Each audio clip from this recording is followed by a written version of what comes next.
Updates.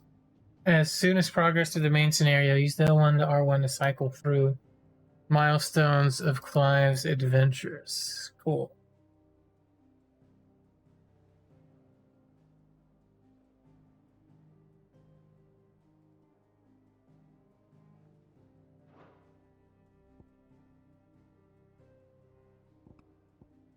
Oh my god. This is kind of crazy. So much has happened already.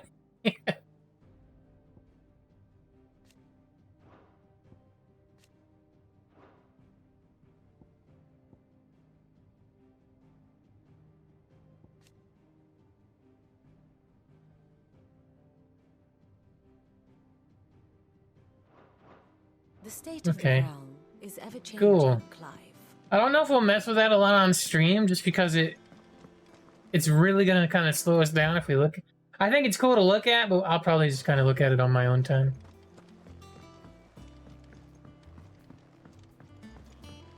Unless, like, people come in the chat and they're like, "Hey, Josh, you need to check this out." No, I said. Hello. Hippocrates. Oh, it's you.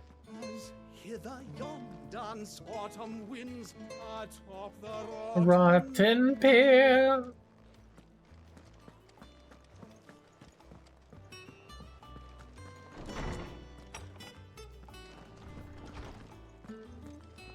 Old Tome said the hideaway is built inside an airship. Said it was called the Invincible. The Invincible. Hey, Hippocrates. Norseman Hippocrates. Now that is a name I have not heard for a long time. So long, in fact, I had half forgotten it was mine. Long Welcome time. home, Clive. You were missed, as always. I believe this belongs to you. Vivian asked me to return it. On Gods and Men, a heavy leather-bound tome containing the findings of Anaximander of Conaver, a renowned theologian who spent most of his life chronicling Valistea's diverse religious history.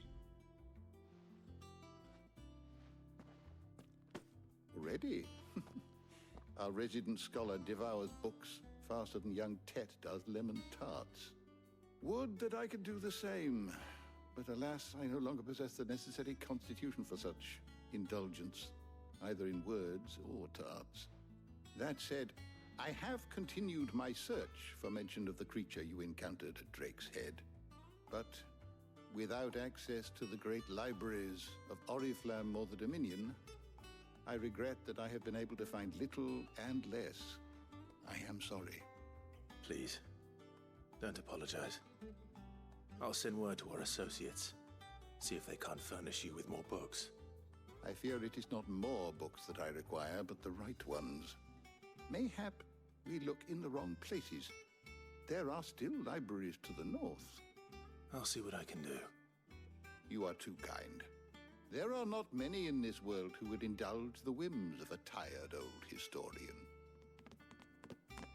Not too tired to go filching Kupo nuts, though. Always got a pocket for him. Nicks him off the Moogle. Hush now. We all know there's no such thing as Moogles. There's definitely such thing as a Moogle, old man. The twins seem well. Aye. Yet they laugh far too little for one so young. The loss of their parents weighs heavy on them, however well they hide it. Titan took much from us that night, from some more than others, and the wounds that remain, they are not quick to heal. Which is why we must give them all the time they need. That we must. Just as I must give you the time you need to recuperate. Good day, Clive. Good day. Good day, I'm gonna talk to you again immediately. Gav will be back soon. I should get some rest while I can. How good it is to see you, Clive. Ask about the hideaway. Look around you. While it is a far cry from the Imperial Library in Oriflamme, in 5 short years we have amassed more volumes than most men and women might hope to see in their lifetime. No longer are the tales they contain hidden away from all but the privileged. We have liberated them, that they might fill the minds of all who hunger for knowledge. Still, There's much more out there, and as long as I draw breath, I shall continue to gather what I can. One day, a chronicle of your own adventures might even grace these shelves, or failing that, the floor. Got the fast 5 it years. has been difficult, certainly. When Titan visited his wrath upon us on that dreadful night, we lost much. He robbed us not only of our home and our loved ones, but of that which Sid fought fiercest to preserve, our hope. Hope that we might never have found again had you not taken his name and become our light in the Had darkness. you not let us hear? To Benamir, and the Invincible, where among the ghosts of the fallen our journey can continue. Here in the belly of a Leviathan untouched by the passing of 1,000 years does our hope burn brighter than ever. And here it may burn for 1,000 more. Tet and Crow. I still remember. Still remember the day I first met Tet and Crow, chasing their father about the hideaway one moment, clinging to their mother's kirtle the next. The twins' love for their parents was something to behold, so fierce and pure. When they passed, I feared the void they left in their children's lives could never be filled. Neither spoke nor smiled for years, hiding themselves away here in the shelves to bury their sorrows in the leaves of these tomes. And thank goodness they did. For I believe their stories proved a welcome distraction, as over time their pain faded, and now they laugh and frolic as they once did, if not with more vigor. They remind us that no matter how deep our wounds, we all have the capacity to heal. And that happiness lost may be found again. I have compiled some new entries, if you would like to see them. I thought for sure that was going to get us to level 4. I should be happy to answer it. Sid the Outlaw. Leader of the faction believed responsible for the shattering of Drake's head in 873, with a single act of infamy, Sid's name quickly spread to the 4 corners of Alistea and beyond. The fall of the hideaway. An assault by Hugo Kupka, dominant of Titan and his private guard, on the first hideaway of Sid the Outlaw in the year 873. The safe haven established amongst forgotten ruins long consumed by blight was entirely destroyed, and many of Sid's collaborators and the bearers they had freed from the servitude were slain. Hugo Kupka. Permanent economic advisor to the Dominican Parliament and dominant of Titan, he has little love for his country, taking advantage of his position to benefit himself and himself alone. After learning that Sid the Outlaw, the man who slew the love of his life, Benedicta Harmon, still lives, he tasks his personal guard with capturing and torturing bearers in order to draw out his nemesis and take his revenge. Karen. One of Sid's most trusted allies after Sid's hideaway was laid waste by Hugo Kupka and his minions, she and her hardworking yet long-suffering Princess Goats followed Clive to the new hideaway in Benamir, where they serve him in the same capacity they served the predecessor, sourcing whatever supplies their fellow residents are in need of. Princess of Karen, an ally of the hideaway, after Sid's hideaway was reduced to rubble at the hands of Hugo Kupka and his fellow. He followed his nan and joining Clive at their new home on the lake. He has a keen interest in smithing and spends what little spare time he is granted hating and hammering metal, just as Blackthorn showed him. Resident blacksmith of Clive's hideaway, where he keeps the new Sid the Outlaw and his allies well outfitted with arms and armor. Though he is usually a sullen and secretive sort, his knowledge he's happy to share with Goats, who has long been eager to learn the art of smithing.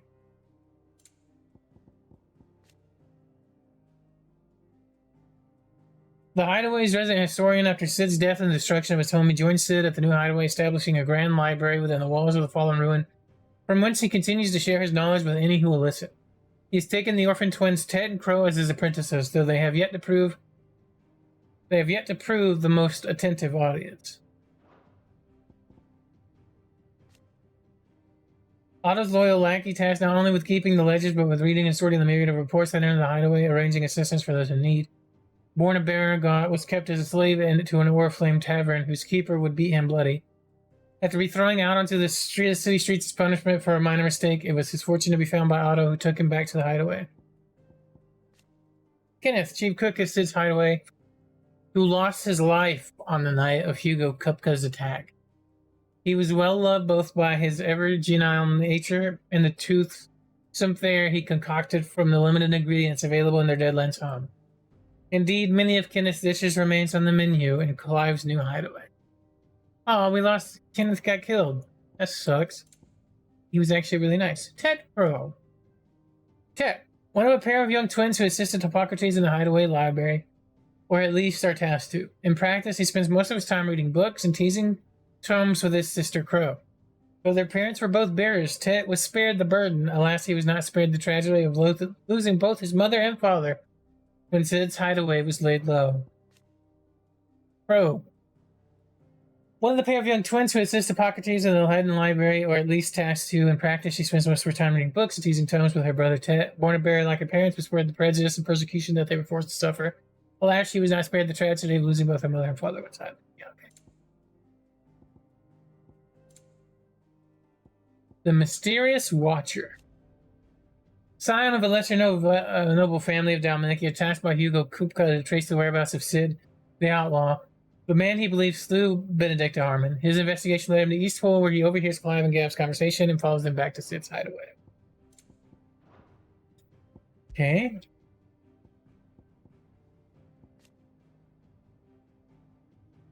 Broke his fire and his bunch of other crystals, rushing down and spreading the chaos of future pieces.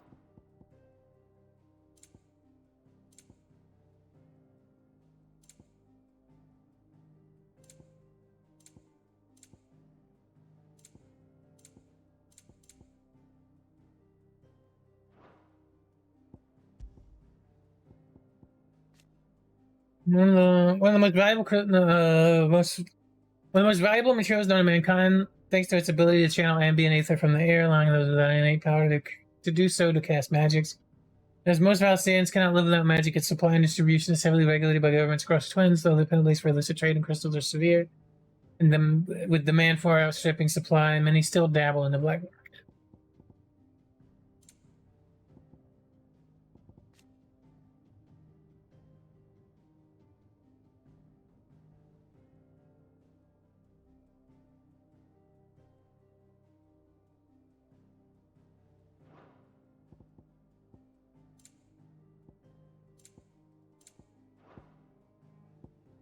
Hold up. That's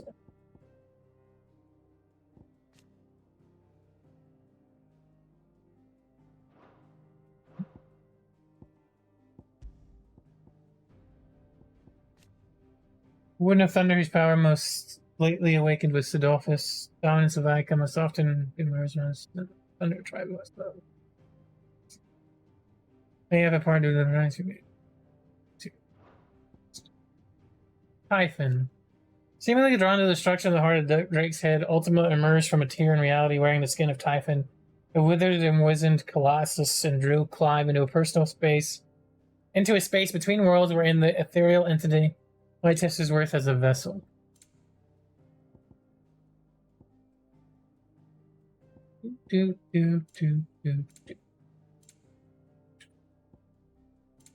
Okay. You are always welcome, Clive. Let's continue on. That's enough of the lore. We went deep there for a minute.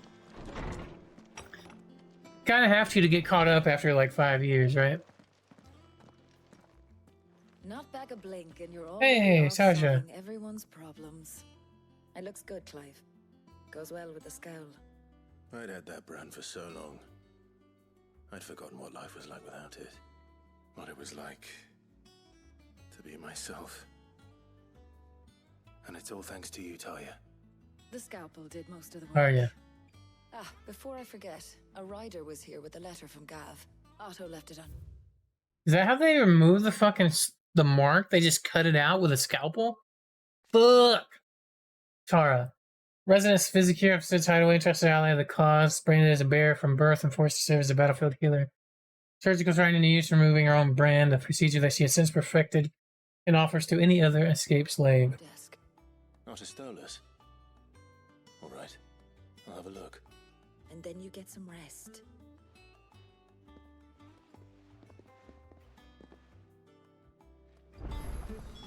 What could Gav have thought worthy of a letter? Have you been to the toll? I hear a new shipment's just arrived.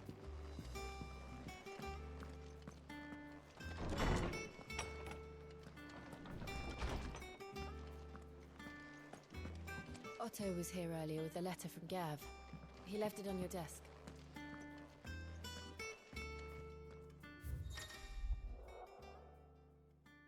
Reports, letters, and others important missives addressed to Clive are delivered to the reading table in his chambers. New messages are always arriving, so make it a point to check the reading table upon returning to the hideaway.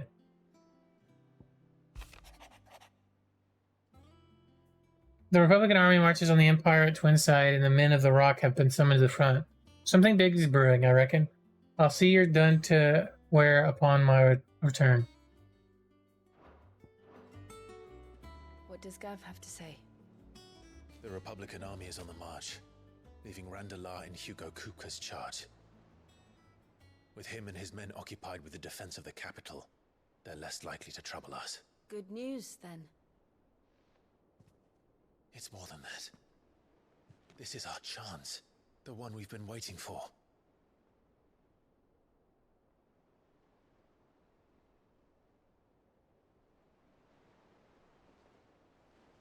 But look how far we've come. All that we have here, our friends, the hideaway, are they not cause for joy? 5 years. 5 long years. If I could only command this power I've been granted, we might have achieved so much more. But each time I reach for it, it's like something is holding me back. Summoning an icon exacts a price not easily paid. Your body knows this only too well. It's merely trying to save you from yourself. And every burden I cannot bear falls to you.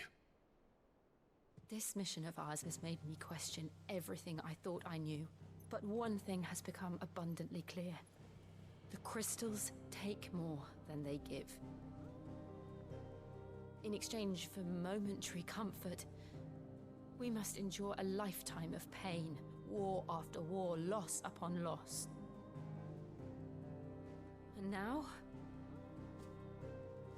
they rob us of our very homes, leaving naught but dust and ash. But you're trying to change that. We're trying to change that. And to me, that's no burden. I know, but... Try not to forget. We're only here because Joshua gave us a second chance. It would be a pity to waste such a precious gift.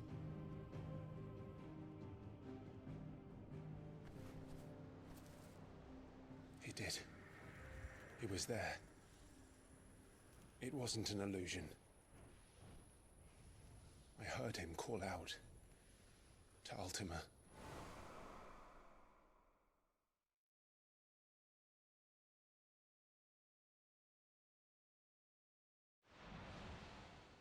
Right, he caught a If feather. Joshua is still alive, he'll be I looking remember. for that thing.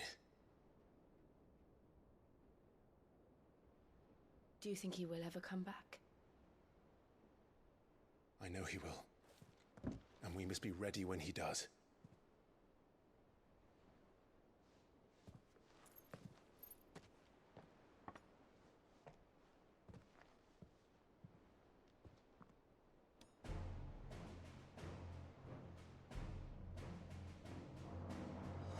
To a world without mother crystals. To Sid.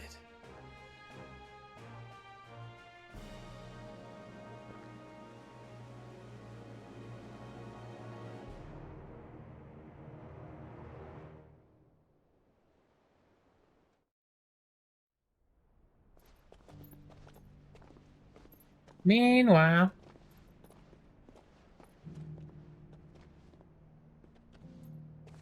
so P is still alive. Good to know. And so the North is lost. I knew that the blight spread ever more swiftly, Your Grace. But this is far, far worse than any could have imagined. It is only a matter of time before the twins are no more.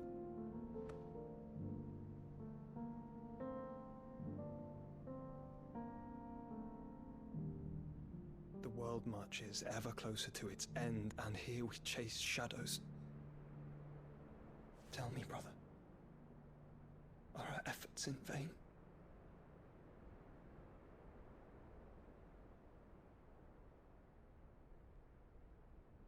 Do, do, do, do, do.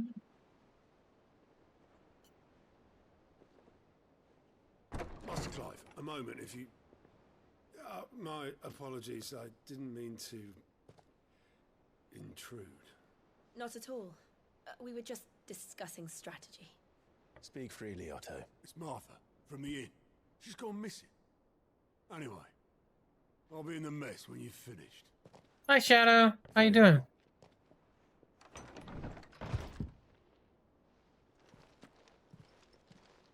Good to see you, bud. The Gathering Storm.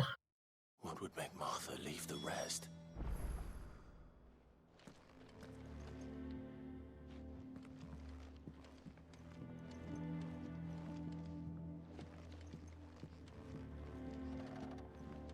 Speak with Otto. Oh, did we get another music thing?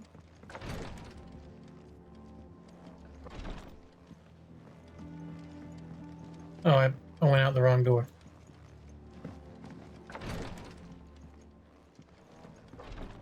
Something has happened to Martha. We need to... Let's go, baby.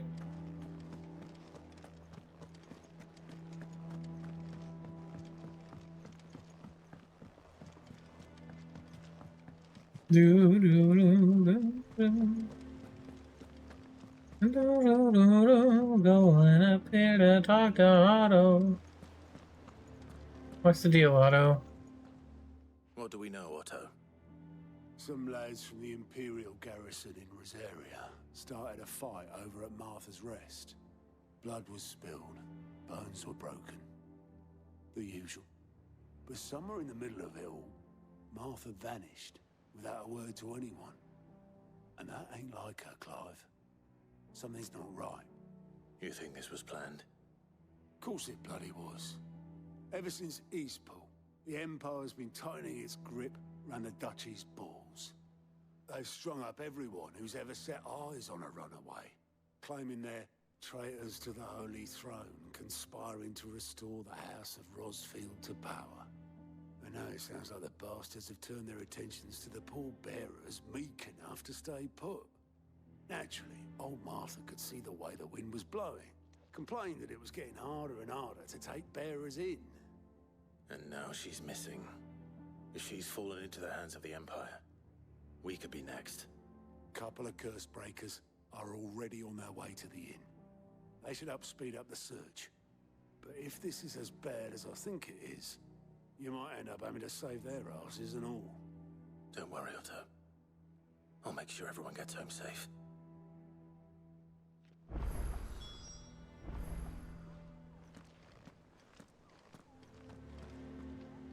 New quest is available. Need to grab that one. Martha is a survivor. We'll find her. Ah, my favorite pupil. Allow me to educate you. Study it well, Clive.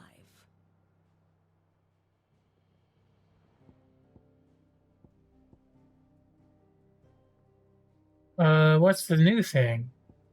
Does this change every time? Is it always at this one?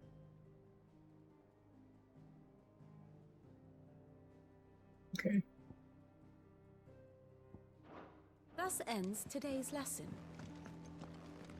Alright, let's go grab that side quest down there. Clive.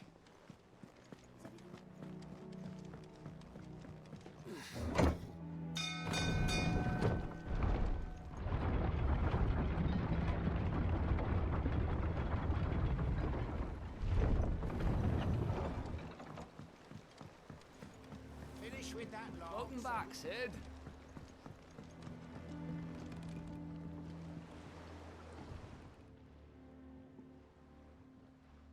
Damn blighted bilge. Is everything all right? Aside from the holes in my hull, everything's roses. The lake water doesn't agree with it, then? That's one way of putting it. And unless you got some grand scheme to suck the black from the lake like we do in the atrium, that slurry'll keep eating away at the timber like young Tech does our lemon tarts. Suppose a coat of pitch might stave off the rot for a moon or so, assuming we had any pitch, which we don't. Not any bloody more. Doubt the old tub's got more than a dozen runs left in him. Of course, Obolus. Your skiff is our only means of reaching the mainland. Without it, we'd be lost. Well, I'm glad someone round here sees it that way. To make pitch, you need pitch trees. But in case you haven't noticed, live trees are one of the 1,000 things sorely lacking in the Deadlands. Now, I'm not so unkind as to ask you to fell a faraway forest and lug the logs back here to the mere, which is why we'll be needing a suitable alternative. And it just so happens I once heard the thorny pitchers of Curltail Falls cover themselves in a sticky wax to trap birds and beetles and whatnot. Might be enough to tide me over. Sounds easier than felling a faraway forest. That's for certain.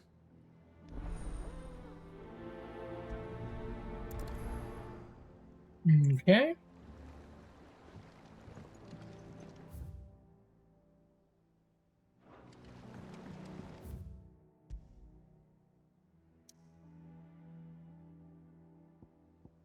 We'll do the side quest first. 3 reads. Rising waters transform once fertile farmland into noisome morass, rendering it nigh uninhabitable to all but leeches and lizards.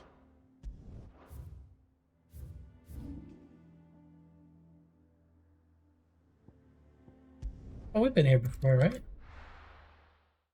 I believe.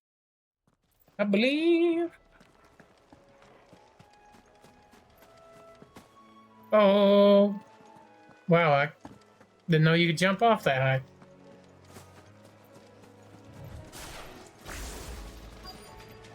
Easier than felling a forest, I said. The trees don't have teeth.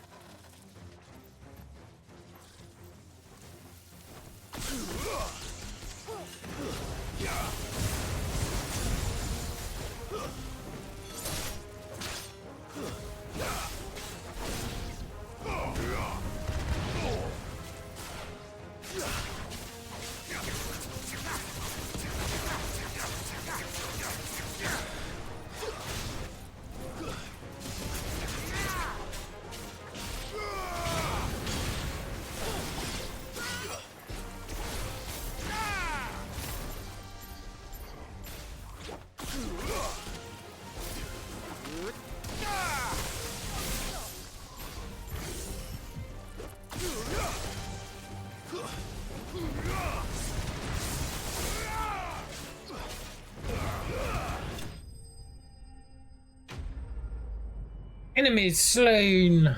Oh yeah. Picture wax. I can't imagine Obolus needing any more than this. Time to head home.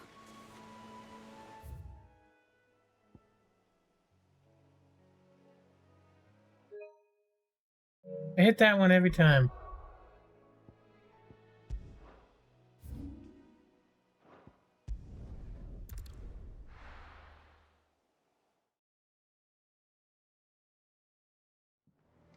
I got your pitch. Oh, it puts me up here. Damn. Okay. Ride the elevator down again.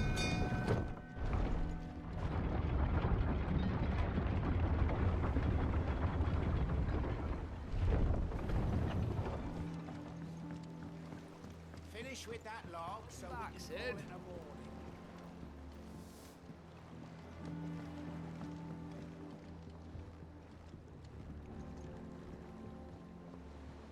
All right, guys. I need a quick break here in just a minute.